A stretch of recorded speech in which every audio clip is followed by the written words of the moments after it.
네, 우리 한번 기도하고 시작하겠습니다. 하나님, 우리에게 진리를 주셔서 감사합니다. 또 우리에게 주신 진리가 하나님께서 주신 그대로인지 알 수 있도록 또 진리의 다림줄을 허락하여 주셔서 감사합니다. 천국까지 영원히 이어질 진리의 다림줄, 또 저희들의 삶을 아름답게 할 뿐만 아니라 우리의 다음 세대까지 건강하게 세울 수 있는 다림줄, 저희들이 또 알고 또 혼란스러운 시대 가운데 저희들을 지킬 뿐 아니라 또 미혹당한 영혼들을 구원해낼 수 있는 사람 되기 원하여서 이번에 세미나를 가집니다.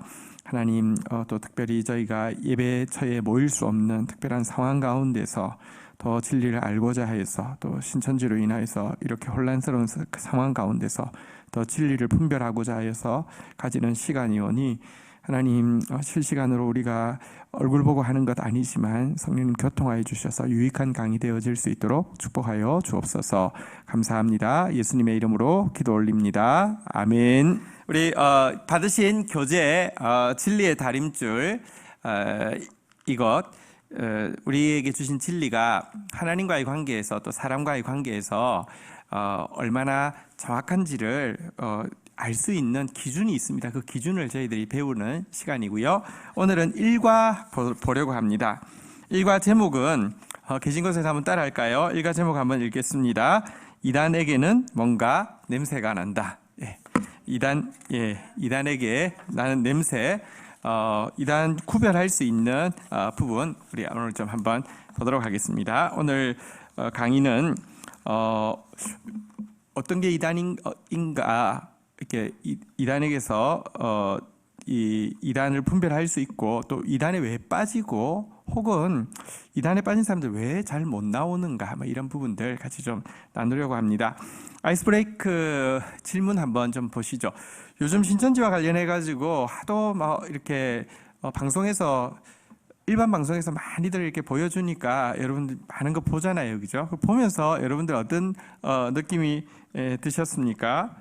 혹은 이번에 신천지 그 영상을 보면서 내가 저기 성경부 모임 모르고 갔던 데가 신천지였구나, 그래서 깜짝 놀란 분들은 혹시 안 계신가요? 우리 교우 중에서는 모르고 신천지 사람의 방문을 받았거나 그랬던 경험이 있으면 한번 좀 알려주시죠. 또 여러분들 지금까지 여러분들이 알고 있는 이단에는 어떤 종류가 있고 또 그들을 왜 이단이라고 부르는지, 여러분들 알고 있는 이단 종류는 뭐가 있는지 또 한번 좀 한번 생각해 보시죠. 또 이렇게 한번 알려주시죠. 또 특별히 주위에 가족 중에나 친지 중에나 친구 중에서 이단에 빠진 사람이 있으신 아픈 또 일도 있을 거예요. 빠지는 이유가 뭐라고 여러분들은 생각이 드십니까? 이런 부분 한번 좀 나눠주시면 좋겠습니다. 아직 여기에 대해서는 이제 없는데요. 어쨌든 천천히라도 질문이 있으시면 언제든지 하시면 좀 이야기를 드리겠습니다. 자, 우리 교재 7페이지로 가겠습니다.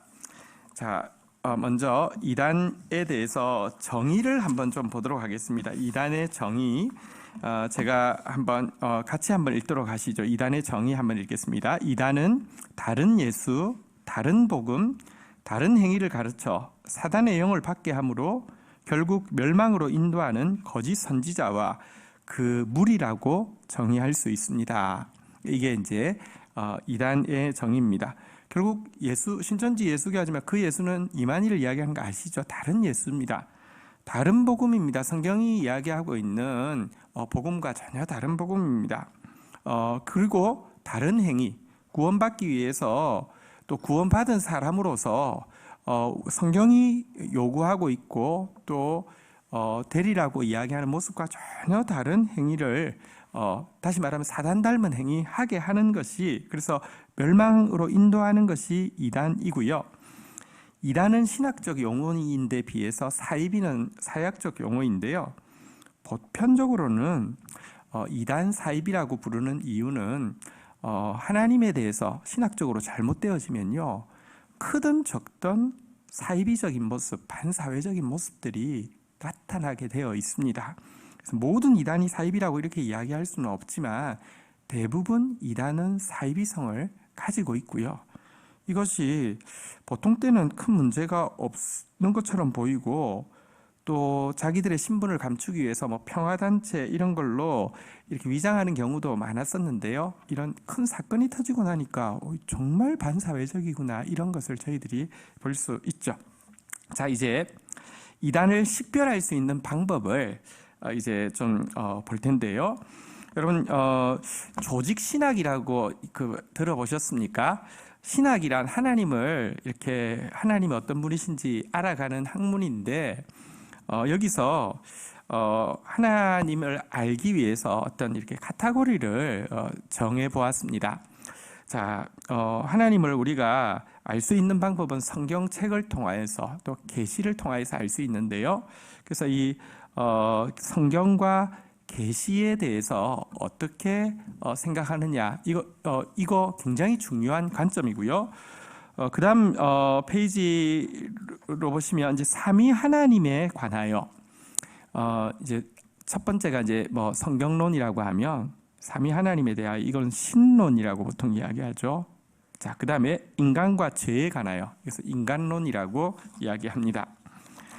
또 조금 더 뒤로 가면요, 예수 그리스도에 관하여 이것은 이제 기독론이라고 이야기합니다. 기독은 이제 그리스도의 중국식 표현인데요. 어쨌든 기독론. 자, 그리고 구원에 관하여 이제 구원론. 그리고 재림과 종말에 관하여 이것은 종말론. 그리고 뒤에 가서 교회와 생활에 관하여 이것은 교회론. 자, 이런 하나님에 대해서 아는 신학을 이렇게 카테고리로 나누어 놨는데요. 이단은 이 모든 카테고리에서 사실은 빗나가 있습니다. 그래서 이 기준은요, 앞으로 우리가 4주 동안 이 진리의 다림줄 세미나를 할 때 계속 반복적으로 다루게 되는 부분인데요. 자, 먼저 성경과 계시에 관한 이 성경론에 대해서 이런 한 개라도 여러분들 지금 이제 그 어떤 한 사람을 떠올릴 수도 있고요. 조금 여러분들이 경험했던 것을 떠올릴 수도 있는데 어쨌든 한번 여기에 체크가 한 개라도 되어지면 문제가 있는 것입니다. 제가 성경과 계시에 관하여 한번 질문 읽어보도록 하겠습니다. 성경 외에 다른 경전에도 성경과 같은 권위를 부여하고 있지 않은가? 첫 번째 질문. 두 번째 질문. 성경에 기록되지 않은 하나님의 특별 계시가 지금도 계속되고 있다고 주장하지 않는가? 세 번째 질문.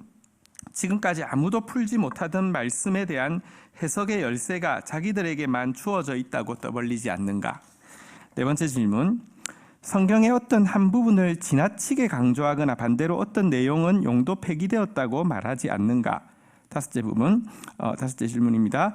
모든 성경은 비유이며 자신들의 성경 해석 방식만이 참된 해석이라고 고집하지 않는가? 여섯째, 성경의 주제는 초림하셨던 예수 외에 다른 누군가를 가르친다고 말하고 있지 않는가? 성경 이야기하면서 이 6가지 중에서 한 가지라도 그런 것 같아. 이것은 이단입니다. 좀 설명을 드리겠습니다. 여러분, 성경 외에 다른 경전을 가지고 있다는 것은 이단에 되게 좀 중요한 그 표식이죠. 예를 들면 뭐 통일교 같은 경우는 원리강론이라는 책이 있죠. 몰몬교 같은 경우는 몰몬경이라는 게 있죠. 뭐 여호와 증인 같은 경우는 신세계경이라는 게 있죠. 뭐 JMS 같은 경우는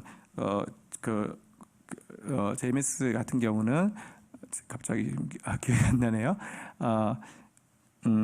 네, 어쨌든 이제 각 것이 있습니다. 신천지 같은 경우는 계시록의 실상이라는 이제 책이 결국은 제일 중요해지는 책이 되게 됩니다. 어쨌든 이런 왜냐고 하면 사실은 지금 이제 교주를 통하여서 새로운 가르침이 주어졌기 때문에 궁극적으로는 성경은 제 기독교인 것처럼 흉내내기 위한 것이고 이게 더 중요하다. 이런 이제 경전이 있는 것이 한 가지 좀 중요한 특징이고요. 두 번째가 굉장히 중요합니다. 성경에 기록되지 않은 하나님의 특별 계시가 지금도 계속되고 있다고 주장하면 100% 이단입니다. 이것은 명백한 이단이 되어집니다. 성경은요 66권으로 하나님의 특별 계시는 완성되었다고. 이제 또 여기에 계시록 끝에 보면 무엇이라고 이야기합니까? 하나라도 빼면 천국에서 그 이름이 제해질 것이고 하나라도 더하면 성경에 기록된 모든 재앙이 더할 것이라고 그랬습니다. 우리에게 주어진 완성된 계시입니다. 그런데 이단은 항상 그렇게 이야기하죠. 예수님께서 어떻게 다 이야기를 했겠냐. 하고 싶은 게 많았지만 못했는데 그걸 내가 이제 한다. 이렇게 되는 것이죠. 세 번째 것도 이렇게 연결되어진 이야기입니다. 계시가 계속되어지는데 그 계시를 받은 사람이 나다. 직통 계시를 내가 받았다. 이 두루마기를 하나님이 주셔서 내가 삼키고 나서 내가 요한계시록을 드디어 이렇게 통달했다. 지금까지 아무도 요한계시록을 통달한 사람이 없는데 내가 통달했기 때문에 내가 이 시대에 요한계시록을 요한이 썼잖아요. 이 시대의 새 요한이기 때문에 내가 바로 이렇게 구원자다. 뭐 이런 식으로 이 직통 계시와 이게 이제 계시가 아직 지금도 특별 계시가 지금도 지속되어진다는 것과 자기가 그 직통 계시를 받았다고 이야기하는 것, 이것이 이단의 가장 중요한 표현이죠.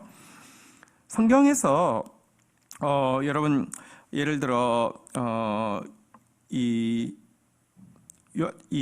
보시면 신천지 같은 경우는 신약을 알려고 하면 구약에 짝이 있어가지고 해석을 할 수 있고 요한계시록을 알려면 신약에 짝이 있어서 해석을 할 수 있는데 궁극적으로는 요한계시록이 이미 구약은 신약으로 폐기가 됐고 신약은 사실은 요한계시록을 해석하기 위한 도구에 지나지 않고 결론은 요한계시록이다 이런 식으로 이제 가게 됩니다. 그러니까 어쨌든 성경을 일부분을 이렇게 강조하기 위해서 다른 부분들을 폐기되었다 이렇게 이야기를 하죠.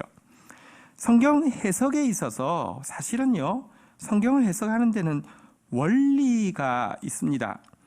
이 성경을 해석함에 있어서 원리는 예를 들어 단어 한 단어 그리고 문법, 문맥 그리고 이 역사 그리고 또 성경은 한 장르가 아닙니다. 역사서가 있고 예언서가 있고 시가서가 있고 각각의 것에 대해서 해석함에 있어서 원칙이 있습니다. 이런 원칙에 충실해야 된다고 성경 학자들은 예를 들면 마틴 루터 같은 경우도 가장 정확한 주석은 원리적인 해석에 있다라고 하면서 성경 해석을 함에 있어서 정립되어진 엄격한 원리들이 있습니다.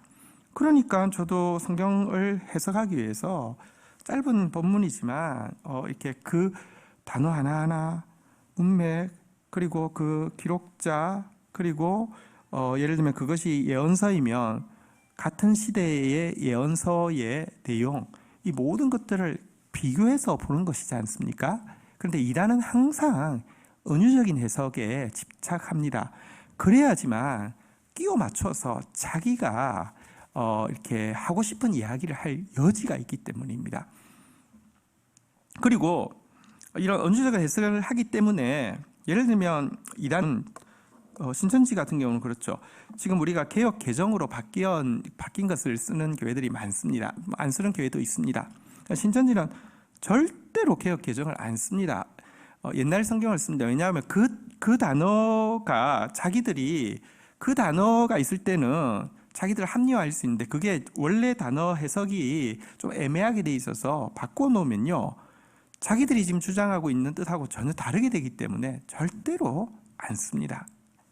그리고 성경의 주제를 예수 외에 초림하셨던 예수 외에 사실은 예수도 또 하나의 지금 마지막 시대를 위한 예언자에 지나지 않고 예비자에 지나지 않고 마지막 그 진짜 주인공이 아직까지 안 나타났다고 그래서 그 주인공을 찾는 게 성경이다 이런 식으로 가르치는 것이 이단들의 성경론입니다. 자, 두 번째 삼위 하나님에 대한 질문입니다. 7, 8, 9번 질문입니다. 7번 한번 같이 읽어볼까요? 인간 지도자를 신격화하여 영이신 하나님 혹은 성령님이라고 부르고 추종하지는 않는가? 8번이요. 하나님은 한 분인데 필요에 따라 성부로, 성자로, 성령으로 나타난다고 설명하지 않는가? 9번 성부 하나님만 하나님이라고 주장하고 예수님을 피조물, 성령님을 어떤 에너지라고 설명하고 있지 않은가? 자, 신론에서 명백하게 교회사를 통해서 이단으로 이렇게 결정되어진 것은 한 세 가지입니다. 물론 이제 이 신론 안에는 예수 그리스도도 삼위 하나님이시기 때문에 그러니까 신론 안에 들어가긴 한데요. 그 예수 그리스도는 이제 기독론에서 조금 더 자세히 다루게 될 텐데요. 세 가지가 무엇이냐고 하면 첫 번째가 그러니까 예수님의 인성을 부인하고 예수님은 그냥 신이었다. 예수님은 영이었다. 이렇게만 가르치는 이것이 초대교회에 이제 제일 먼저 등장하는 이단이고요. 반대로 예수님은 한 사람에 지나지 않았다.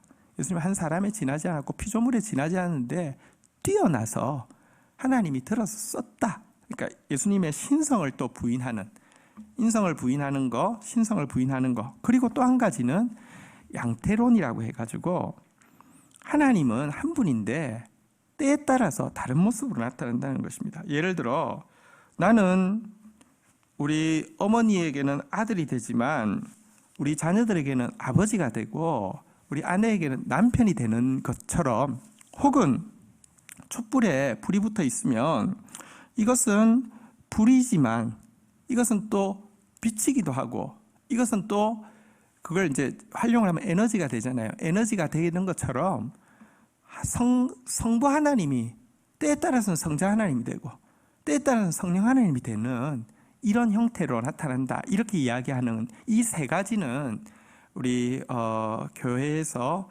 신론에서 가장 정확하고 완벽한 이단이라고 이야기하는 것인데요. 보시면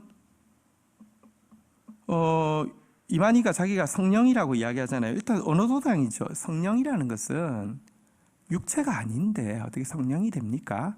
예수라고 이야기하면은 이렇게 좀 더 표시나니까 성령이라고, 보혜사라고, 보혜사가 이제 성령을 이야기하는데 자기를 이제 보혜사라고 이야기를 하죠.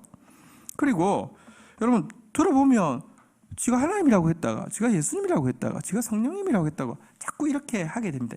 이걸 양태론이라고 하는데, 그리고 거기서 계속 강조합니다. 예수님은 피조물이라고. 그러니까 신성을 부인하고 그 시대에 하나님이 쓰셨던 피조물인데, 그러면서 자기가 겸손한 척을 하면서 나도 피조물인데 이 시대에 나를 쓰는데, 예수님이 구약을 폐지하고 신약을 열었던 것처럼 나는 이제 이 인류, 이 세계를 폐지하고 새 하늘과 새 땅을 여는 피조물이기 때문에 내가 더 위대한 존재야. 이렇게 이제 이야기를 하는 것이죠. 그러면서 예수님의 신성을 부인하고 피조물이라는 걸 엄청 많이 강조합니다.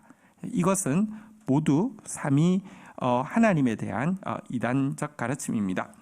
세 번째, 인간론 한번 보도록 하겠습니다. 10번부터 우리 질문 한번 보도록 하겠습니다. 10번부터 12번 한번 읽어보겠습니다. 10번, 인간이 신이 될 수 있다는 사상을 가르치지는 않는가? 11번, 영혼은 고귀하고 육체는 비천하며 육체로 지은 죄는 죄가 아니라고 말하지 않는가? 12번, 인간은 죄인이 아니라거나 죄를 잘못된 성관계 정도로 축소시켜 주장하지는 않는가? 여러분, 이단에서 엄청 중요한 가르침이 무엇이냐고 하면 한번 따라하겠습니다. 신인합일설. 내가 인간인데요. 이 순교자의 14만 4천의 영이 때가 되면 나한테 들어와서 내가 14만 4천에 들어가면 이게 합일되면서 신이 된다고 가르칩니다. 이만희는 순교자 1호가 예수님이라고 가르치고 그 1호가 자기가 이 시대의 1호기 때문에 그 영이 들어와서 자기가 이제 예수가 된다는 이런 가르침입니다. 그러니까 이게 성령 이야기했다가 또 예수 이야기했다가 뭐 온갖 게 막 이렇게 아까 양태론이라고 했죠. 꼭 그렇게 이단은 꼭 이렇게 섞여 있는데요. 이런 식으로 신인 합일설, 내가 하나님 된다는 것입니다. 여러분, 사단이 인간을 처음 유혹했던 것이 선악과 먹으면 네가 하나님 된다 그랬잖아요, 그죠? 그래서 이단의 가르침에는요, 내가 하나님 된다는 게 굉장히 중요한 주장입니다. 또 한 가지, 이단에서는요, 영과 육을 꼭 나눕니다. 그래서 아까도 이야기했잖아요. 예수님을 영과 육을 나누어서 이렇게 영만 있고 육은 없다. 그래서 그럼 예수님이 이 세상 있고 있을 때 보인 건 뭐냐? 가현설. 사람처럼 보였지 사람은 아니다. 이렇게 이제 이야기를 하거나 아니면 또 반대로 영은 그냥 이 육은 피조물이고 이게 그냥 인간이었는데 이건 하나님 아니다. 이건 그냥 하나의 피조물에 지나지 않는다. 근데 그에게 어떤 이게 하늘에 말씀이 와서 있었기 때문에 그가 이렇게 그 일을 감당했다. 이런 식으로 이야기를 하는 것이죠. 영육을 계속 분리하는데요. 그래서 이단은 영은 고귀하고 육체는 비천하다라고 이야기해서 영이 고귀하기 때문에 육체는 비천하기 때문에 제일 처음에는 육체를 막 금욕으로 하다가 조금 지나면 어차피 육은 비천하기 때문에 육으로 지은 죄는 죄가 아니에요. 어차피 비천하니까. 그러고 영이 고귀하기 때문에 영의 어떤 깨달음을 얻는 순간 나는 존재가 차원이 다른 존재가 된다. 이런 식의 가르침. 이게 영지주의 계열의 이단에서 가르치는 인간론입니다.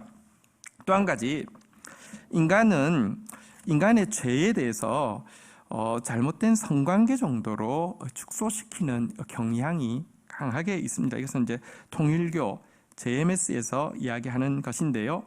원리 강론에 보면 인간의 타락은 영적 타락이란 하와가 사탄 제가 재밌는 이야기 드릴게요. 여기서는 루시엘이라고 불러요. 루시엘. 우리 루시퍼는 들어봤는데 루시엘 잘 안 들어보셨죠? 루시엘하고 간음을 한 것이 영적 타락이고 육적 타락은 이 하와가 아담하고 또 성적 관계를 가지게 된 것, 이것이 육적 타락이어서 사탄의 피가 유전 혈통에 흐르고 있는데 이것을 고쳐 놓으려고 하면 재림주를 통해서 피 가름을 해야지, 피가 바뀌어야지 된다. 이 가르침이 통일교의 가르침입니다. 그러면서 여러분 참 아주 이거를 이제 좀 더 노골적으로 하는 게 JMS잖아요. 이제 JMS에서는 정명석하고의 어떤 관계를 통해서만 구원받는다는 거잖아요, 그죠? 그리고 설명이 이런 것입니다. 왜 아담과 하와가 선악과를 먹고 나서 치마로 이걸 가렸을까? 왜 가렸을까? 거기가 문제가 있는 거 아니에요? 이런 식입니다. 그리고 심지어 선악과를 우리가 열매를 따먹는다고 하는데 따먹는다는 게 속어로 막 이렇게 성적 관계를 이야기할 때 쓰잖아요. 성경에 이렇게 돼 있지 않냐? 이게 이런 식으로 이야기를 하면 정말 그러니까 죄라는 것은요. 제가 지난주도 말씀드렸지만 소돔의 죄가요. 실은 성경은 명확하게 이야기했잖아요. 교만함, 풍족함, 태평함 때문에 그걸 가지고 다른 사람들 돌보는 데 사용하지 않고 광포함으로 사용하니까 우상숭배에 빠지니까 나온 것이지 그게 죄의 본성이 아닙니다. 근데 한 가지 재밌는 이야기 해드릴게요. 어쨌거나 이 통일교에서 루시엘이라는 단어를 썼어요. 왜 그렇게 썼냐고 하면 여러분 가브리엘, 미가엘 전부 다 엘이 붙는데 루시만 퍼가 붙었잖아요. 그죠? 그래서 자기들이 이제 생각을 한 거예요. 천국에 있을 때는 타락하기 전에는 L이 붙었을 거야. 그래서 만든 게 루시엘이에요. 근데 사실은 이 말을요, 모든 이단이 다 차용했어요. 그래서 지금 신천지에서도요, 무슨 이거 성경 강의할 때 루시엘이라고 써서 가르쳐요. 근데 이게 얼마나 바보스러운 이야기냐고 하면, 여러분들, 미가엘, 랄지 아니면 가브리엘, 이건 히브리어예요. 엘이 하나님이잖아요. 그죠? 근데 루시퍼는 루치페르라는 라틴어에서 나온 거예요. 라틴어인데, 그러니까 루시퍼 이렇게 돼 있으니까 이거 라틴어인데 여기를 L로 바꿔가지고요. 그러니까 전혀 말이 안 되는 건데 다 서로 막 뺏기다 보니까 루시엘이라고 거기서 그렇게 가르치고 잘난 척 합니다. 정말 부끄러운 카피죠. 네, 예수 그리스도에 대해서 한번 좀 보도록 하겠습니다. 우리 13번부터 16번까지입니다. 한번 읽겠습니다. 13번. 십자가를 부인하고 십자가가 부족하다거나 실패라고 말하지 않는가? 유일한 구원자이신 예수님의 지위를 상대화시키거나 격화시키지는 않는가? 예수님께서 육체를 가지고 부활하시고 승천하신 것을 부인하지 않는가? 시대마다 메시아가 있으며 이 시대에는 또 다른 예수가 와야 된다고 주장하지 않는가? 자, 이것이 전부 하나라도 걸리면 이단입니다. 여러분, 사실 이 십자가는요, 개신교뿐 아니라 캐톨릭, 정교회 등 어쨌든 같은 믿음을 고백하는 모든 신앙 공동체가 세우고 있지만, 이단은 요즘은 하도 이제 은밀하니까 가끔 세우는 수는 있지만 공식적인 로고에서는 들어가지는 않죠. 무슨 비둘기가 나온달지, 감람나무가 나온달지, 생명나무가 나온달지 다른 게 나옵니다. 왜냐하면 십자가는 실패라고 이야기합니다. 그래서 예수가 뭔가 덜한 게 있기 때문에 자기가 왔다는 거죠. 예수를 아예 막 격화시키지는 않습니다. 하려고 했었는데 조금 부족한 게 있어가지고 마지막 때 내가 왔어, 이런 식이 되는 것입니다. 예수님은 어제나 오늘이라 영원토록 동일하신 분이시고요, 오직 찬양받기 합당하신 유일하신 하나님이신데, 예수님의 자리를 항상 여기 중심 인물론이라고 해서 시대마다 메시아가 있어 왔다. 아담이 타락하니까 예를 들면 노아를 통해서 구원했다. 이스라엘 민족이 이렇게 노예가 돼 있으니까 모세를 통해서 구원했다.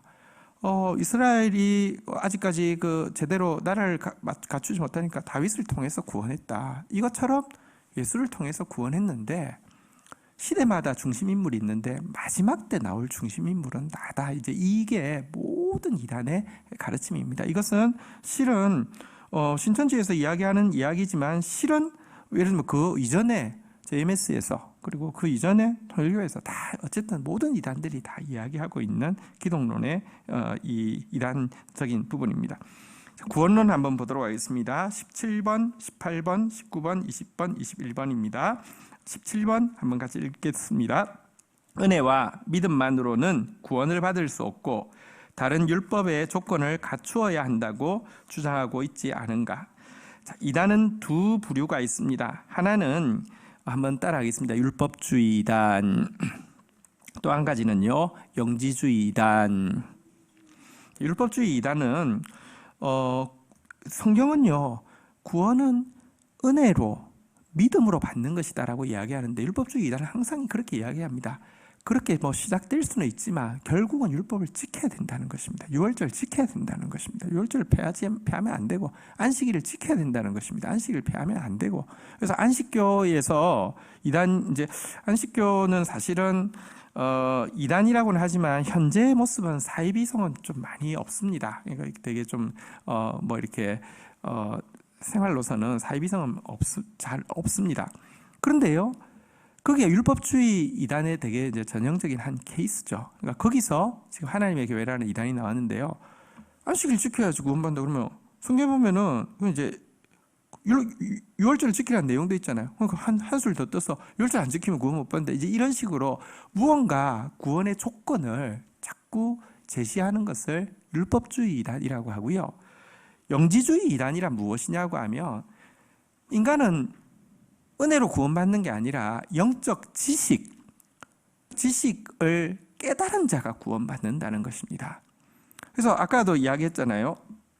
영혼은 비천하고 영혼은 존귀하고 육체는 비천한데, 이 존귀한 이 영혼이 어떤 영적인 하늘의 신비한 지식을 깨닫는다고 하면 그걸 깨달은 사람이 구원받는다. 깨달음 엄청 강조하는, 이게 그러니까 구원의 믿음과 은혜 외에 율법적 조건이나 깨달음 이런 거 강조하는 거, 구원에서 이것이 이단입니다.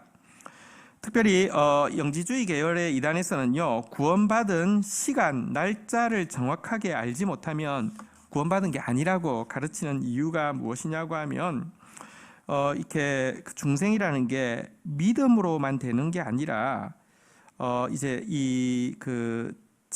체험이 꼭 있어야 되고, 주관적인 체험이 없는 사람들은 아직까지 그 깨달음의 어떤 순간이 오지 않은 것이기 때문에 구원받은 게 아니다, 이렇게 강조하기 위해서 이렇게 가르칩니다. 영지주의 이단, 이 전형적인 영지주의 계열 이단의 그 대표는 구원파라고 할 수 있죠. 구원파에서는 구원받은 사람은 죄사함 거듭남의 비밀, 내가 영적으로 이렇게 구원받고 나면 육은 비천한데 영은 고귀한데 예수님이 나를 위해서 죽어주심으로 말미암아 내 영이 이제 거듭나게 되었으니까 그렇다고 하면 내 육체는 아무것도 아니었으니까, 육체로 짓는 것은 죄도 아니니까, 그러면 이제부터는 나는 다시는 죄를 안 지었다. 이 지식적인 이렇게 동조, 이것이 딱 구원받는 순간이 되고요. 굉장히 이제 중요하게 되는 것이죠. 그래서 구원파에는 전혀 한 번 구원의 확신을 받으면 어떤 죄를 짓는다 할지라도 구원이 취소되지 않고, 죄는 한 번 받은 구원과는 하등의 관계가 없다라고 가르치게 됩니다. 기성교회 신자들이 날마다 죄인이라고 눈물 흘리는 것은 아직까지도 죄가 남아있는 증거일 뿐만 아니라 진정한 깨달음을 받지 못했기 때문에 구원받지 못한 증거고 지옥 갈 수밖에 없다고 가르치게 됩니다. 이렇게 되면 무슨 문제가 생기겠습니까? 도덕 폐기론이 생기게 되죠. 자기들은요, 뭘 해도 구원받은 것입니다. 이미 깨달음을 얻은 순간 뭘 해도 괜찮은 것입니다. 우리 지난 세월호 사건 때는 이 유병헌이 그 구원파이죠. 근데 세월호 배의 선원들 선장 다 그 구원파 사람들이었잖아요, 그죠? 되게 무책임하게 행동하는 그런 것들을 보셨을 것입니다. 왜냐고 하면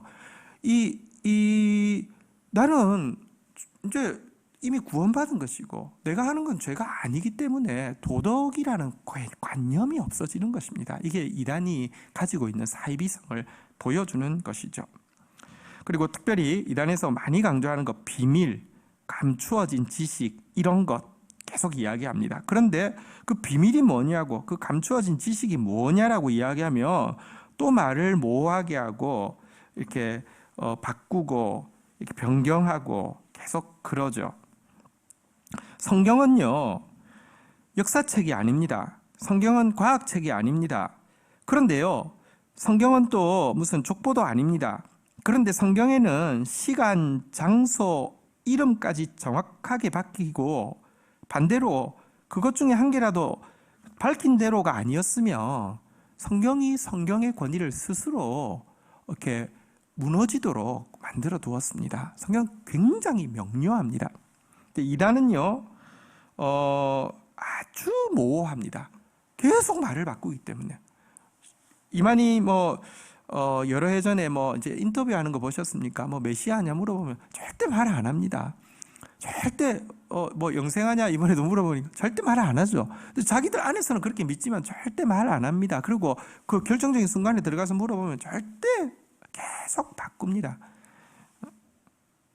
비밀이라는 것이죠. 근데 여러분, 기독교에서 말하는 비밀이라 깊은 진리를 이야기하지, 그것이 무슨 이렇게 숨겨가지고요, 어떻게 이런 거하고 전혀 상관이 없습니다. 재림과 종말에 대한 것입니다. 22번부터 한번 보겠습니다. 한번 읽어보겠습니다. 자신들은 종말의 정확한 날짜를 안다고 주장하지는 않는가? 자, 23번. 종말과 심판에 대한 두려움을 주면서 자신들만이 구원의 피난처라고 설명하지 않는가? 24번. 계시록에 나오는 14만 4천은 바로 자신들이라고 내세우지 않는가? 25번. 그리스도의 재림은 아무도 모르게 이루어진다고 말하거나 이미 재림이 이루어졌다고 말하지 않는가? 자, 여기도 다 해당되는 내용입니다. 전부 이단에서 이야기하는 내용입니다. 신천지도 사실은요, 여러 차례 종말의 날짜를 명기했었습니다. 신천지의 이제 뿌리가 되는 것이 유재열의 장막성전이라는 것이고요.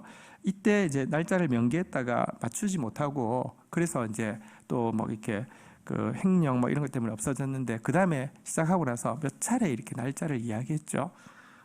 이단들은 자기들 계산법에 의하면 정확하게 나온다고 계속 이야기합니다.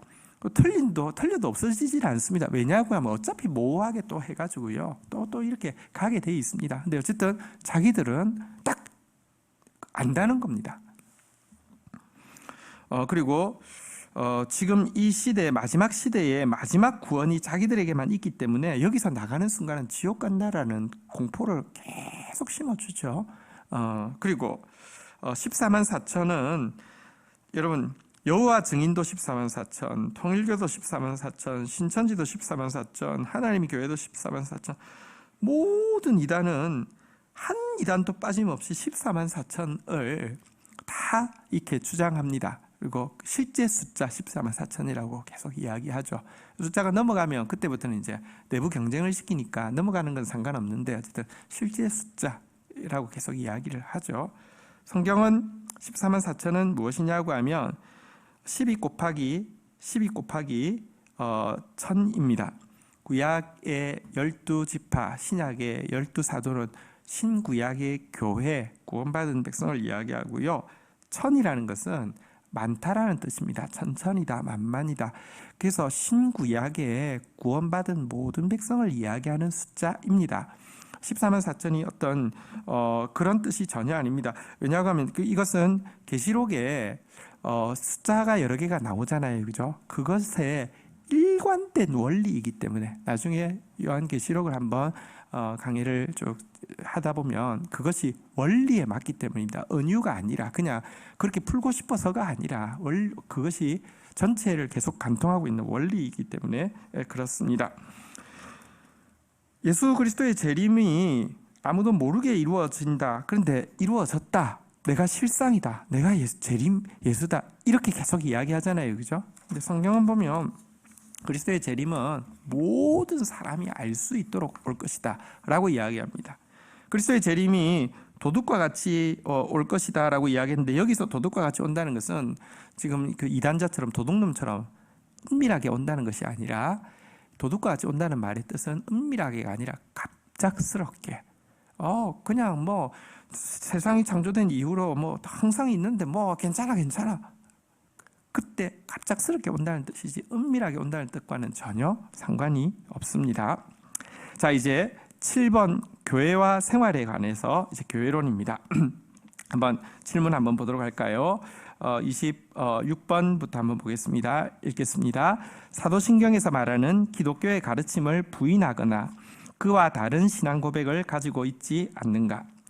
사도신경이란 사실 이제 그 교회 역사 이래 1세기부터 시작된 교회 역사 이래 그리스도인들이 믿던 믿음을 잘 정리한 고백이기 때문에 기성교회들은요 모든 교회가 사도신경을 받아들입니다. 신앙 고백으로. 그런데 이단은 사도신경 절대 안 받아들입니다. 그래서 이건 굉장히 중요한 기준이 되어집니다. 기독교인을 대상으로 자신들의 신분을 위장하여 포교 활동을 하고 있지 않은가? 이단은 계속 이와 같은 일들을 자기 신분을 속이고 포교하는 일을 기독교를 대상으로 하고 있죠. 바울은 전도할 때에 다른 사람들이 털을 닦아놓은 곳에는 하지 않겠다고 이야기합니다. 왜냐고 하면 사실 나는 내가 하는 일, 아볼로가 하는 일 다르지만 우리가 같은 주를 섬기고 있을 뿐만 아니라 잘하게 하시는 분은 하나님이시기 때문에 내가 하면 더 잘할 것 같아. 그렇지 않습니다. 결국 잘하게 하는 분은 하나님이고 나는 도구에 지나지 않는다고 고백하기 때문에 남이 터 닦아놓은 데서 하지 않는데요. 여기서는 도둑과 같이 그런 일을 하고 있죠. 여기 지금 특별히 신천지가 특별히 위장해가지고 포교 활동을 많이 하고 있는데 여기는 또 이제 자기들 나름으로는 이유를 만들어 두었어요. 많이 들어보셨죠? 모락전도라고 하는데 이제 이유가 무엇이냐고 하면 이런 것입니다. 신천지에서 사실은 이제 출발은 장막성전이라는 말이 이제 계시록에 나옵니다. 근데 이제 이 장막성전, 마지막 성전이라고 자기들이 이제 이야기를 하는 것이죠. 그냥 구약 때부터 쭉 계속 나온 교회에 대한 하나의 이름에 지나지 않습니다.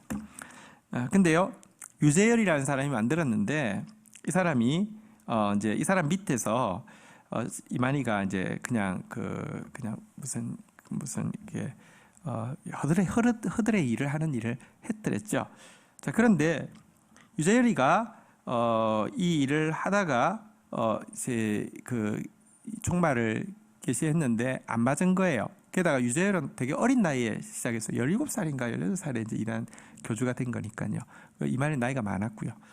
그래서 이제 유재열이가 이거 하고 실패하고 그다음에 횡령 뭐 이런 것 때문에 사기 뭐 이런 것 때문에 감옥에 갔거든요. 그러고 나서 와서는 그 집단에 재산이 있었을 거 아닙니까?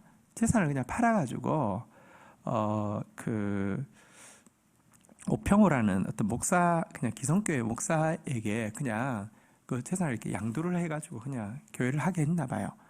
그리고 자기는 이제 미국으로 넘어갔고요. 그러니까 이게 뭐냐고 하면 하나님이 이 유재열에게 어떤 이 계시를 주셨는데 이 배도를 했다는 거예요. 그리고는 이 배도하고 은 것으로 끝이 나지 않고 이 멸망할 기성교회를 멸망할 기성교회에다 그 돈을 줬다는 겁니다. 그래서 자기들은 이제 그래서 하나님이 이 모습을 보시고 자기를 구원자로 세웠는데 자기들은 이 기성교회, 그러니까 이 오평호 목사로 대표되어지는 기성교회, 이 기성교회가 자기들 걸 빼앗아 갔기 때문에 다시 되찾아와야 된다. 이제 이런 논리로 이제 만들어낸 그런 방식입니다. 어쨌거나 이렇게 기성교회를 대상으로 자기들만 유일한 하나님의 공동체라고 주장하면서 이렇게 은밀하게 이렇게 들어오는 것, 이것은 이단의 되게 중요한 한 표현이죠. 그리고 이단 안에는 성적인 타락, 금전적인 부도덕, 사회적인 반사회적인 행동들, 이런 부분들이 동반될 수밖에 없습니다.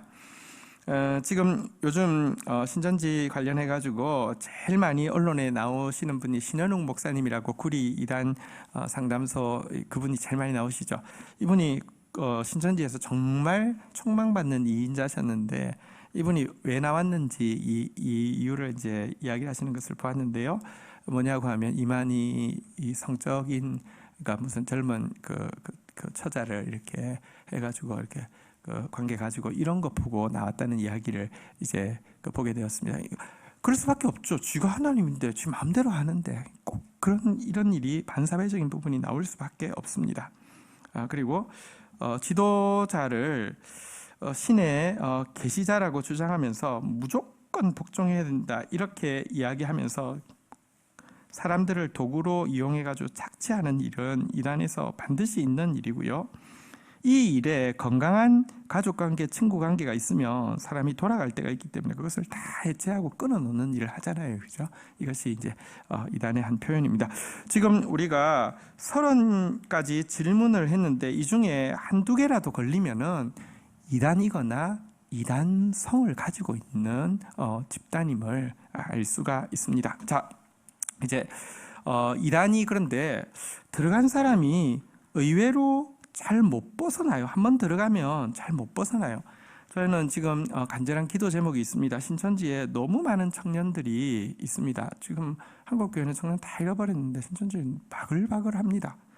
게다가 덜 떨어진 사람처럼 보이시죠? 근데 실은요, 멀쩡한 사람들이 많이 들어가 있습니다. 왜 들어가는지는 지금 이제 여기서 설명이 나올 텐데요. 근데 그들이, 제가 기도 제목은 뭐냐고 하면 이번에 하나님이 이 일을 버리신 것은 그들 중에 다만 몇 명이라도 구원받을 사람들이 돌아오게 하기 위함이라고 생각하는데요. 그들을 품을 수 있는 교회가 될 수 있기를, 품을 수 있는 한국 교회가 될 수 있기를 준비해야 된다, 이런 생각이 참 많이 있습니다. 왜냐고 하면요, 이단에서 나온 사람은 또 다른 이단으로 갈 확률이 훨씬 높지 바른 복음으로 들어오기가 굉장히 힘듭니다. 사실 그런 기질이 있기 때문에 이단에 간 부분도 있습니다. 무엇인지 좀 한번 보도록 하겠습니다. 고린도후서 11장 20절 예습하셨습니까? 우리 한번 성경 구절을 같이 읽어보겠습니다. 시작. 누가 너희를 종으로 삼거나 잡아먹거나 빼앗거나 스스로 높이거나 뺨을 칠지라도 너희가 용납하는도다. 여러분, 사실은 이단에게는 흉악한 결박과 사악한 매력이 있어서 한번 이단에 들어간 사람은 잘 헤쳐나오지 못하고 다른 이단을 전전하게 됩니다. 종으로 삼아도요, 잡아먹어도요, 빼앗아도요, 스스로 높은 채 하고 또 그 신도를 뺨을 칠지라도 그거 다 받아냅니다. 참 이상합니다. 근데 그런 인간의 이 인간을 이렇게 결박을 하는 매력이 무엇이냐? 몇 가지가 있는데요. 우리 한번 좀 보도록 하겠습니다. 첫 번째 답은 무엇일까요? 답은요, 두려움의 덫입니다. 진리는요, 그것 자체가 자발적인 충성, 다시 말하면 자율 안에서 충성을 일으키는 충분한 힘이 있는데요. 비진리는요, 두려움이라는 수단으로 사람을 탁 얽어매게 됩니다. 여러분, 그래서 심리적으로, 영적으로 두려움으로 사람을 딱 묶고 나면 그 다음부터 노예가 되면 아무것도 못합니다. 못 나옵니다. 여러분, 지금 있는 사람들이 정말로 신천지 육체 영생을 믿고 이만희가 이 보혜사고 이 시대의 예수라는 거 100% 믿어서가 아니라요, 두려워서 못 나오고요, 이미 그냥 종처럼 내가 이제 나가봤자 뭐해, 이런 생각으로 못 나오는 사람들도 상당히 많다고 이야기합니다. 두려움이, 여러분들, 이렇게 진리는 우리를 자유케 하고요, 사단은 우리를 두려움으로 딱 얽어맵니다. 또 한 가지 무엇이냐고 하면 생각의 게으름인데요. 사실 인간은 누구나 하나님이 지었기 때문에 하나님에 대한 그리움이 있습니다. 그런데요, 하나님께 가기 싫은 게 본성이잖아요. 자, 그렇지만 누군가 하나님의 대체자를 하나님만 아니면 누구라도 괜찮다는 생각이 또 인간에게 있으면 참 이상하죠. 그래서요, 누군가가 자기 대신해서 권위를 가지고, 누군가가 자기 대신해서 생각을 하고, 누군가가 자기 대신해서 명령하되 딱 잘라서 이래 저래 이렇게 이야기하면 맹종하고자 하는, 숭배하고자 하는 그런 본성이 있습니다. 그래서 이단은요, 아주 그냥 이게 생각하기 싫은 인간의 본성을 이용해서 이래 저래 아무 생각 없어지게 하고 단순하게 하고 나서는요, 딱 정확하게 지적을 해줍니다. 이것을 인간이 좋아하는 경향이 있습니다. 사단은 조종하고 통제하려고 하고요, 또 타락한 인간은요, 거기에 맹종하려고 하는 이 두 개가 있기 때문에 이게 딱 붙어가지고요, 이게 한번 들어가면 너무 편해요. 아무 생각 안 해도 돼. 몰라? 괜찮아. 그냥 시키는 대로 하면 돼. 이렇게 하는 것이 인간입니다. 성경을 보면 계속 예수님께서 답을 이야기하지 않고 자꾸 질문을 이야기하십니다. 생각해보라. 드레베카바가 어떻게 자라는지 생각해보라. 계속 생각하라고 하시는데 이단은 생각하지 마 이렇게 이야기하는데 이걸 인간은 좋아합니다. 세 번째가요, 아까 두려움의 덫이라고 했는데 두려움만 주는 게 아니라 당근과 채찍이라는 이야기 들어보셨죠? 채찍이 두려움이라고 하면 당근이 무엇이냐고 하면요, 정욕과 탐욕을 자극하는 것입니다. 인간 본성에 깊이 뿌리 내리고 있는 이 탐욕과 정욕을 이렇게 자극을 하는 것입니다. 우리 베드로후서 2장 1절부터 3절에 보면 이단이 자극하는 거 두 가지를 우리 이제 괄호를 해놓았습니다. 제가 답을 우리 같이 한번 읽어볼까요? 그러나 백성 가운데 또한 거짓 선지자들이 일어났었나니 이와 같이 너희 중에도 거짓 선생들이 있으리라.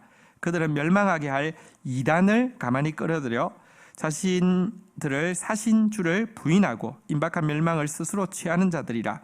여럿이 그들의 호세가 하는 것을 따르리니, 사실은 성적인 타락, 이게요, 사실은 이단들에서요 많은 문제가 있고요, 또 합리화합니다. 이로 말미암아 진리의 도가 비방받을 것이요, 그들이 탐심, 이게 탐욕인데요, 탐심으로 지어낸 말을 가지고 너희로 이득을 삼으니 그들의 심판은 옛적부터 지체하지 아니하며 그들의 멸망은 잠들지 아니하느니라. 탐욕을 부추깁니다. 보십시오. 이것만 하면 대박나. 너 이 성경 달달 외우면 너한테 돈 주고 성경 배울 거야. 천하 만국의 돈이 다 너한테 올 거야. 그리고 근데 여기서 나가면 너 죽어. 지옥 가. 너희 남편 자녀 전부 망해. 이 두 가지를 가지고요 계속 사람을 붙잡는 것입니다. 다음 페이지로 한번 가보도록 하겠습니다. 음심과 탐욕, 이게 이제 정욕과 탐욕, 이것이 사단이 이렇게 이 이단으로 끌어들이는 굉장히 중요한 매력이죠. 4번 답이 무엇일까요? 교만을 정당화함입니다. 이단이 솔직히 말하면 엄청나게 많은 걸 착취하잖아요. 그런데도 반대급부가 있기 때문에 이단에서 못 나옵니다. 그 반대급부가 뭔지 아십니까? 너는 저런 찌질한 기독교인들, 저런 멸망할 기독교인들, 지옥 갈 기독교인들하고 등급이 달라. 너는 등급이 달라. 너는 교만해도 돼. 사실은요, 교만을 정당화해 줍니다. 그래서 이단은 굉장히 교만합니다. 이단 운동은 마귀 운동이고, 마귀는 처음부터 교만으로 생겼기 때문에 이단이 교만한 건 당연한 것인데요. 교만을 합리화해 주니까 돈은 착취당하지 마. 나는 너희들하고 등급이 달라. 이런 되게 교만이 채워지니까 보상을 받았다고 생각합니다. 그리고 사실은 5번 답은요, 세상 사랑을 정당화함입니다. 여러분, 이단에서 또 약속하고 있는 것은 대단히 현세적이고 자기 중심적인 축복을 약속을 하고 있습니다. 이 때만 오면, 이제 새하늘과 새 신천지만 딱 오면은 너희는 육체적으로 안 죽을 것이고 모든 세상의 모든 명예와 권력을 지게 될 것이다, 이렇게 계속 가르치고 있죠. 그래서 그때까지만 참아, 그때까지만 참아, 이렇게 되는 것입니다. 이 세상이나 세상에 있는 것들을 사랑하지 말라. 누구든지 세상을 사랑하면 아버지의 사랑이 그에게 있지 아니하나니 그랬는데, 사실은 지상 천국을 내세우죠. 여러분, 여호와 증인도 지상 이렇게 왕국회관이라고 하죠. 지상 천국이고 여기서 현세에서 다 이렇게 그 보상을 받는다고 이렇게 가르치죠. 6번, 이것 역시 굉장히 큰 매력을 줍니다. 죄를 합리화한다는 것입니다. 부도덕하고 이기적인 삶을 사는 사람은 하나님께서 죄를 미워하신다는 진리를 싫어하겠죠. 그런데요, 이단은 부도덕과 자기중심적인 삶을 변호해 줄 거짓 교리를 제공을 해줍니다. 대부분의 이단은 한결같이 도덕은 중요하지 않다는 것입니다. 여기서 요구하는 것만 하고 나면 세상 기준은 하나도 중요하지 않아요. 세상에서 예를 들면 윤리, 세상에서 상식, 세상에서 이런 거 하나도 중요하지 않아요. 그러니까 죄가 아닌 거예요. 그들의 죄는, 유일한 죄는 저 교주가 시키는 것만 잘하면 죄가 없어지는 것이거든요. 그래서 그런데 7번 한번 보시죠. 7번 답은 무엇이냐고 하면요, 신비주의와 이성주의를 만족시킨다는 것입니다. 이단이 성경을 푸는데 이성주의를 만족시켜 줍니다.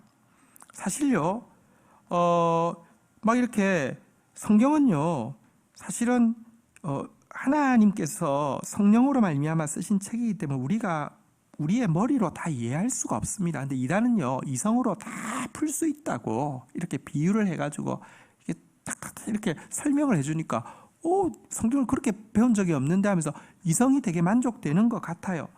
그러면서도 또 신비주의도 만족시키는 경향이 있습니다. 인간은 이성만으로 살지 않습니다. 이성만으로 살면은 여러분, 무신론자 뭐 이렇게 무슨 과학자가 건물 같은 거 지을 때 고사를 지내겠습니까? 근데 그런데도요, 무당도 잘 찾아가고요, 고사도 잘 지냅니다. 인간에게는 신비주의에 대한 욕구와 이성주의에 대한 욕구가 같이 있죠.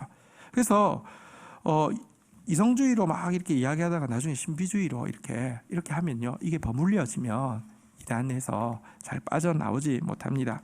이런 것들로 해서 이단에 이제 들어간 사람들이 잘 나오지 못합니다. 핵심은 어쨌든 두려움과 탐욕이고요, 교만과 죄를 합리화시켜 준다는 것이 굉장히 중요한 핵심입니다.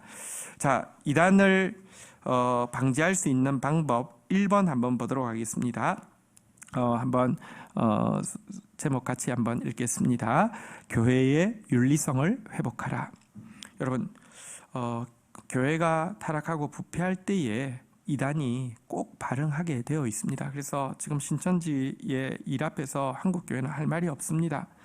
교회가 가장 바른 신앙을 가지고 있을 뿐 아니라 교회가 가장 윤리적으로 바른 사랑을 실천할 때에만 이단이 힘을 쓰지 못합니다. 지금 교회가 높은 도덕성을 스스로 보여줘야 합니다. 이 지금 사회에서 교회가 지금 여러분, 지금 교회가 오랫동안 문을 열지 못하고 있는 건 참 안타까운 일이긴 하지만 사실 뭐 목회자들 모여서 또 같이 이제 의논하는데 막 그런 이야기 하더라고요. 막 성토를 하시는 거예요. 아니 뭐 저기 나이트클럽도 다뭐 여기보다 훨씬 더 사람들 많이 모여서 막 부비는데도 열어주고 PC방도 열어주고 하는데 왜 우리를 막 이렇게 박해하냐고. 이 정권이 이런 정권이어서 그런 거 아니냐고. 근데요, 저는 교회를 나이트클럽에 왜 비유를 합니까? PC방에 왜 비유를 합니까? 교회는 산 위에 등대고요, 훨씬 더 높은 도덕성을 요구받습니다. 물론 개척 교회들 월세는 내야 되는데 또 온라인 예배 시스템도 안 돼 있고 교인들에게 온라인 헌금해달라는 말도 어렵습니다. 정말 어렵습니다. 그것도 이해됩니다. 충분히 이해됩니다. 그런데 우리가 주를 위해서 언제 한번 고난을 받겠습니까? 이럴 때에 저렇게 어려운데도 어떻게 저 사람들 저렇게 살지? 어떻게 저렇게 견디지? 그게 여러분들 교회가 세상보다 더 높은 모습 아닐까요? 어쨌든 교회가 윤리성을 회복하는 것이 이단이 발붙이지 못하게 하는 방법입니다. 신천지 전도할 때 처음 이야기가 이제 교회가 얼마나 타락했고 부패했고 뭐 이런 이야기하면 좀 이성적이고 좀 이렇게 교회에 반감을 가지고 있던 교회 안에 있는 청년들이 그래서 쏙쏙 빠지는 것입니다. 자기들이 훨씬 더 타락했습니다. 그렇지만 교회 타락에 대해서 우리가 그렇지 않다고 청년들이 대부분이 우리 교회 안 그런데 이러면 어떻게 발을 붙이겠습니까? 두 번째는 영적 지식을 갖추라는 것입니다. 베드로후서 3장 18절입니다. 같이 한번 읽겠습니다. 오직 우리 주 곧 구주 예수 그리스도의 은혜와 그를 아는 지식에서 자라가라. 영광이 이제와 영원한 날까지 그에게 있을지어다. 은혜로만 되지 않습니다. 지식이 있어야 합니다. 은혜로 구원받았습니다. 구원받았으면 나를 사랑하신, 나를 건져주신 나의 남편이 되시는, 나의 아버지가 되시는 분을 알고 싶은 게 당연한 것이지 않습니까? 근데 한국교회가 너무 지식이 없습니다. 너무 지식이 없습니다. 근데 이단은요, 제가 이제 실은 기도해 주십시오.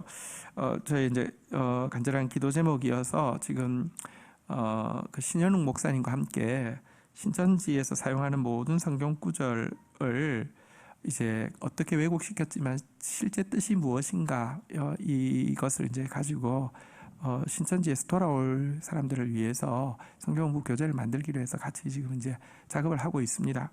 근데 제가 이제 보면서 너무 힘들었습니다. 왜냐고 하면 일주일에 4일씩 하루에 3시간씩 하면 12시간을 6개월, 7개월을 공부를 하는 것이니까 성경을요 정말 속속들이 다 왜곡을 시켜놓은 거예요. 다 짜맞춰가지고 어쨌든 짜맞춰서 이만희가 재림 예수가 돼야 되니까 다 방대한 약을 짜맞췄어요. 그러니까 막 비틀고 이게 방대하게 비틀어놨어요. 보면서요 진짜 구역질 나는 느낌이었습니다. 내가 글 쓰는 사람이기 때문에 자료 보는 거는 웬만큼 많아도 지치지 않는데요. 이거 진짜 정말 구역질 나게 비틀어 놓았습니다. 근데 비해서 잘못된 지식인데 그렇게 세뇌가 당할 정도로 너무 방대한 양이기 때문에 부인을 하려고 해도 너무 방대한 양이기 때문에 이렇게 설마 이렇게 되는 거예요. 거기에 비해서 우리는 정말 아는 거 아무것도 없습니다. 그냥 은혜를 구원받았다는 거 외에는 아무것도, 그러니까 삶도 없고 지식도 없고, 정말 지금이야말로 우리가 말씀으로 돌아가서 그를 아는 지식에서 자라가야 할 때입니다. 자, 그리고 세 번째, 불필요한 관심을 없애라인데요. 자, 우리 한번 마태복음 24장 23절 한번 볼까요? 그때 사람이 너희에게 말하되 보라, 그리스도가 여기 있다 혹은 저기 있다 하여도, 한번 따라하겠습니다. 믿지 말라. 24장 26절도 한번 볼까요? 그러면 사람들이 너희에게 말하되 보라, 그리스도가 광야에 있다 하여도, 한번 따라하겠습니다. 나가지 말고, 보라, 골방에 있다 하여도 믿지 말라라고 이렇게 되어 있죠. 여러분, 우리가 참 진리, 성경은 안 보지만 주님과의 관계는 소원하지만 좀 색다른 지식, 색다른 자극들 좋아하는 사람들이 참 있습니다. 그래서 불필요한 관심들, 여러분 진리에 관심 가지는 거, 진리에 관심 가지기 때문에 심지어 하나님을 시험하는 것까지도 하나님은 기뻐하신다고 되어 있습니다. 그 말이 아니라 사실은 성경을 놔두고 불필요한 것에 대해서 자꾸 나가고 들어보고, 그 신천지에 빠진 사람들을 그 공통적으로 이야기가 이런, 어느 순간 가서 신천지를 알게 됐을 때 뭐라고 하냐면 끝까지 들어보고 아니면 내가 나오면 되지 이렇게 해가지고 끝까지 가는 사람들이 많다고 하더라고요. 근데요, 인간은 영적인 존재인데다가 사단의 미혹도 실제하기 때문에 그렇게 내가 뛰어난 판단력을 가지고 있어서 판단할 수 있는 것도 아니고요. 그렇게 굳은 의지력이 있어서 이렇게 자기 뜻대로 할 수 있는 것도 아닙니다. 그리고 사단은 인간보다 훨씬 더 강합니다. 그래서 불필요한 것에 망령된 것, 허탄한 것, 불필요한 것은 버리고요. 잃는 것, 권하는 것, 가르치는 것에 온 마음을 두라고 성경은 권면하고 있죠. 자, 4번 한번 보도록 하겠습니다. 이단에 속한 자를 멀리하라. 성경은 이단에 속한 자를 대하는 것에 대해서 이렇게 이야기합니다. 디도서 3장 10절 한번 읽어볼까요? 이단에 속한 사람을 한두 번 훈계한 후에 멀리하라. 여러분, 내가 이렇게 할 수 있는 것처럼 하지 마십시오. 한두 번 훈계하라고 되어 있습니다. 근데 그 이후로는 멀리하라고 되어 있습니다.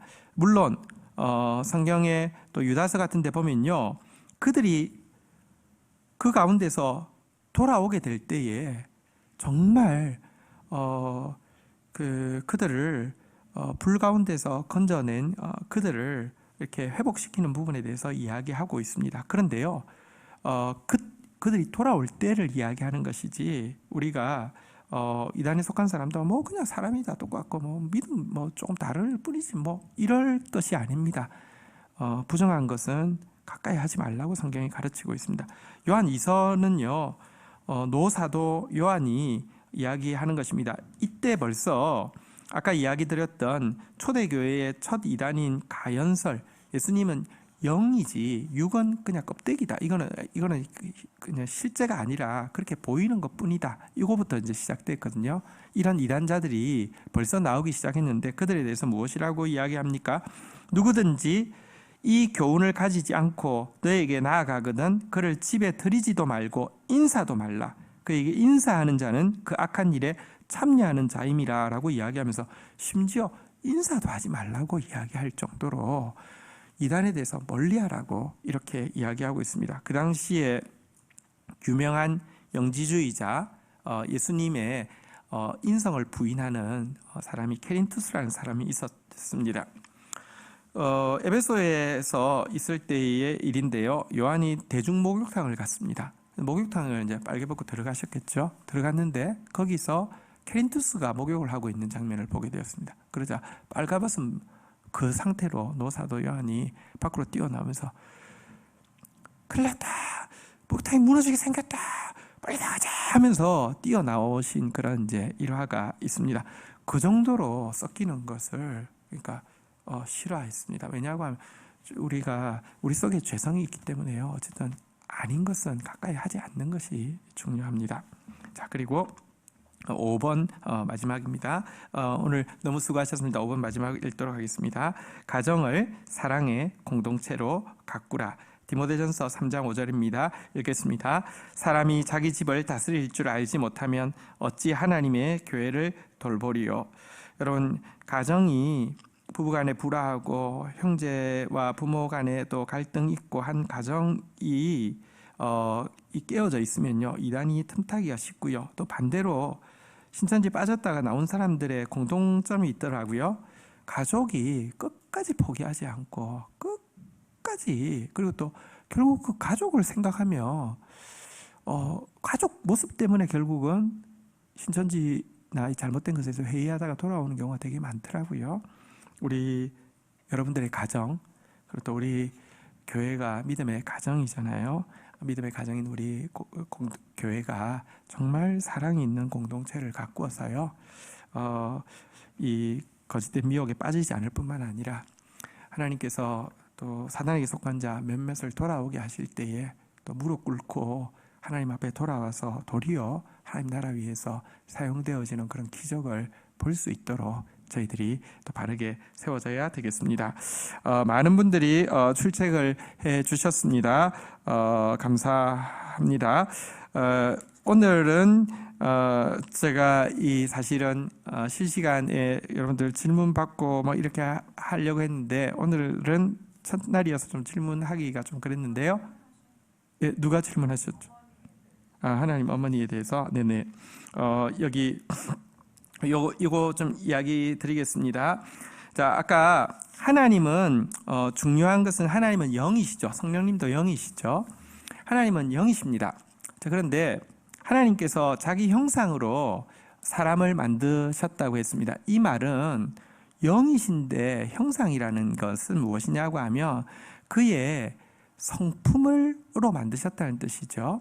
그러니까 우리에게 하나님을 알 수 있는 지각과 하나님을 사랑할 수 있는 감정과 하나님을 섬길 수 있는 의지를 주셨다는 뜻이지, 하나님의 얼굴 모습을 주셨다는 게 아니죠. 왜냐하면 하나님이 영이십니다. 하나님은 남자도 아니고 여자도 아니고요. 하나님의 형상이, 그러니까 인간의 형상이 아닙니다.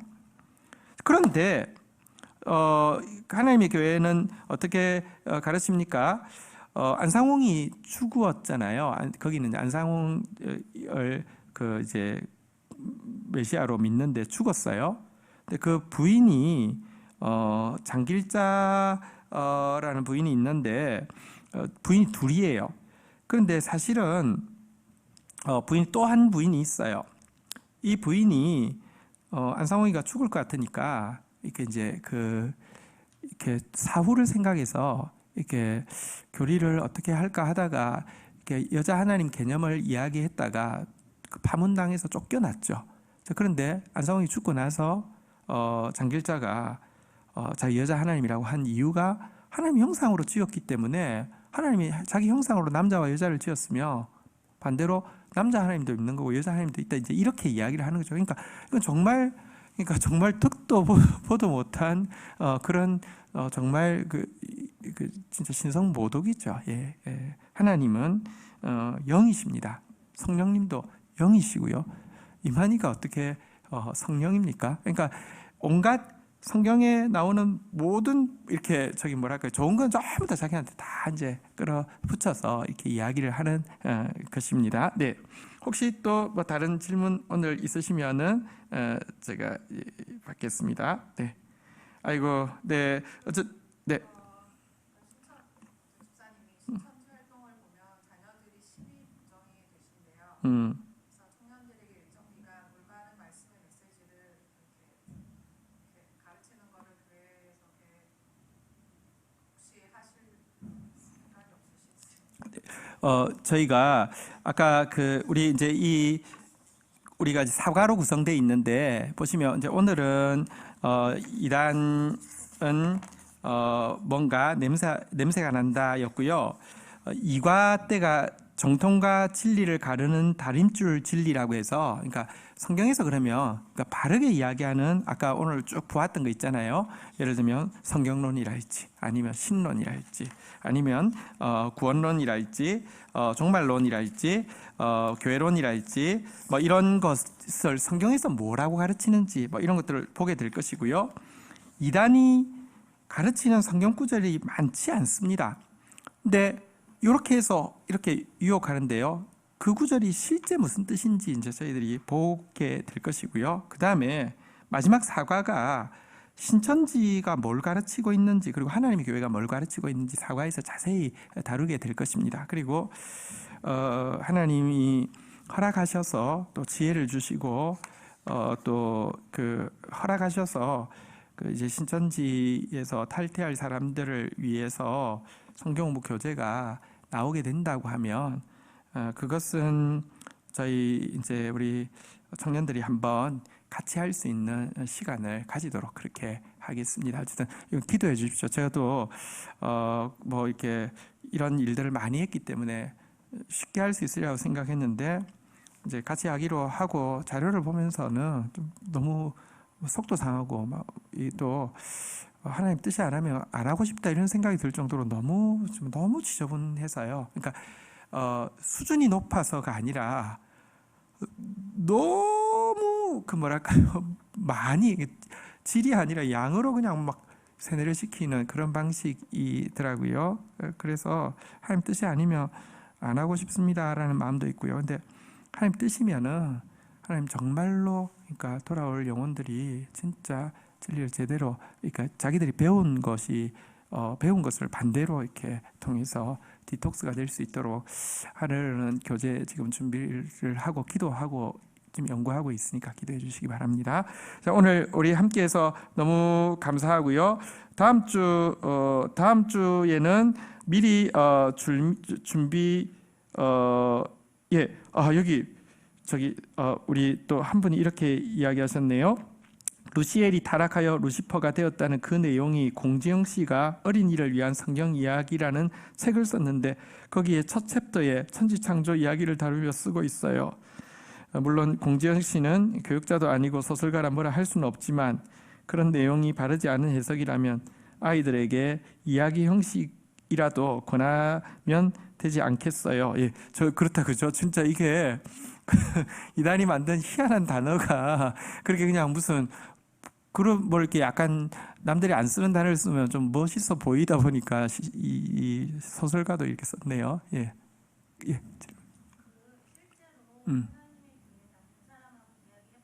음, 음, 음, 음, 음, 음. 예, 예. 음, 음, 음, 음. 네네. 그럼 삼위일체는 어디에 있고 왜 여기 형상이라고 돼 있는데 그게 실제가 아니냐 이제 그 이야기죠. 한번 보십시오. 성경이 아까 성경을 해석함에 있어서 중요한 원리는 무엇이냐고 하면 성경이 성경을 해석하게 하는 것입니다. 왜냐하면 성경은 이렇게 그 한 구절만 있는 것이 아니라 방대하게 그 예수님이 유일한 그리스도라는 것은 한 구절이 나와서가 아니라 성경 전체가 이렇게 이야기하고 있는 것입니다. 하나님은 영이시니 하나님은 영이시라는 것은 성경 전체가 지금 이야기를 하고 있는 것이죠. 그 하나님이 삼위일체 하나님이라는 것은 성경 창세기 때부터 보면 창조기사 때부터 보면 혹은 또 시가서에서 창조기사에 대해서 반추할 때 보면은 계속 우리가라고 계속 나오고 있습니다. 우리가라고 계속 나오고 있고요. 예를 들어 구원론이 이제 그 예언서를 통하여서 이제 구체적으로 드러나게 되는데 물론 창세기 때도 보면 예를 들어 이제 아브라함 때에 이제 그 소돔과 고모라를 멸하기 위해서 가실 때 여호와께서 함께 가신다는 표현과 함께 천사들이 이렇게 세 천사가 가는 이런 내용이 나와 있습니다.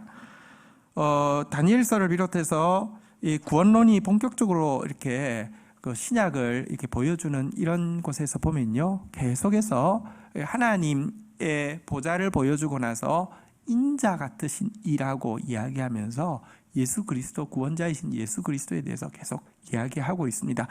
한두 구절에서 나온 것이 아니라 성경 전체에서 삼위일체 하나님에 대해서 계속 보여주고 있죠. 그러니까 구약에서 성령에 대해서 이야기할 때나 신약에서 성령에 대해서 이야기할 때 동등한 하나님으로 계속 인격적인 하나님, 동등한 하나님으로 계속 언급하고 있고요. 신약에서 예수님께서 나를 본 자가 곧 하나님을 본 자라고 이야기하고 당신께서 영원 전부터 내가 아브라함 이전부터 있었느니라 라고 영원 전부터 있었던 것에 대해서 계속 이야기하고 또 신약 구약 성경에서도 예수님에 대해서 아이로 오실 것인데 영존하시는 하나님이다 하고 성경이 한두 구절이 아니라 전체가 성령님이 동일하신 하나님이심을 예수님이 동일하신 하나님이심을 이렇게 계속 이야기하고 있죠. 네. 음. 음. 음. 음. 음. 네. 예. 맞습니다. 근데 하나님의 나중에 이제 우리가 여기 그 성경 구절들이 쭉 나와 있을 텐데요. 뭐 이제 신천지에서 쓰는 성경 구절들 그리고 하나님의 교회에서 쓰는 성경 구절들 그게요 재밌는 게 신천지에서 쓰는 것을 하나님의 교회에서 써요. 하나님의 교회에서 쓰는 게 신천지에서 써요. 그걸 통일교에서 쓰고요, 안식교에서 쓰고요, 이게 제임에서 쓰고요. 거의 다 섞여 있어요. 제가 이야기하잖아요. 요즘은 퓨전이라고 그 영지주의 계열 이단, 율법주의 계열 이단이 명백히 구별되어졌다가 영지주의, 율법주의가 이렇게 이제 브랜딩을 얼마나 하느냐의 차이일 뿐이지 거의 모든 이단들이 공통적으로 쓰는 성경 구절들이 거의 대부분입니다. 그래서 어쨌든 그 부분도 저희가 다루게 될 것입니다. 자, 오늘 함께 해주셔서 너무 감사하고요. 제가 우리 이과 한번 예습하신 상태에서 다음 주는 저희 그 실시간 이렇게 라이브 톡으로 한번 해보도록 한번 하겠습니다. 어쨌든 함께 해주셔서 감사하고요. 보고 싶어요. 네, 감사합니다. 네.